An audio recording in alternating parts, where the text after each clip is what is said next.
তো গাইস ভালো হোম থিয়েটারটা আমি খুলছি কেন, আর এটাকে খুলেই বা আমি কি করব? তো বলছি তার আগে ভিডিওতে একটা লাইক করো। তো গাইস রোজকার মতো আজকেও সকালে উঠে আমার হঠাৎই মনে পড়লো বেশ কয়েকদিন ধরে এই হোম থিয়েটারটা খারাপ হয়ে পড়ে আছে, তাই আর কি ঠিক করার জন্য হোম থিয়েটারটা আর স্পিকার গুলো লাগিয়ে নিলাম। এগুলো সব খোলার জন্য আমার লাগবে একটা স্ক্রুড্রাইভার, আর আর কি একটা স্ক্রুড্রাইভারের টুল বক্স নিয়ে নিলাম। তো সবার প্রথম আমি ঠিক করব এই বেসের বাটনটা।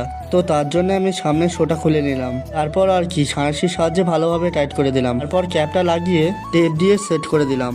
এবার আমাকে খুলতে হবে পেছন সাইডটা, তাই আর কি তাড়াতাড়ি করে নাটগুলো খুলে নিলাম। তারপর খুলে দেখলাম তেমন কোনো সমস্যাই নেই, তাই আবার যেমন ছিল তেমন করে নাট দিয়ে লাগিয়ে দিলাম। আর হ্যাঁ, আমার মধ্যে কিছু কিছু ট্যালেন্ট আছে, কোনো জিনিসকে ঠিক করতে গেলে একেবারে ঠিক হয়ে যাবে, একেবারে খারাপ হয়ে যাবে। তো এবার আমাকে এই স্পিকারগুলো ঠিক করতে হবে। এখানে আমি চেক করে দেখেছি এই দুটো ভালো আছে আর এই দুটো খারাপ, একটার পিন ভেঙে গেছে আর একটা স্পিকার কাটা। আর কি যেমন তেমন করে চারটেই ঠিক করে নিলাম, তারপর সবগুলোকে ভালোভাবে নারকোল তেল দিয়ে মুছে দিলাম।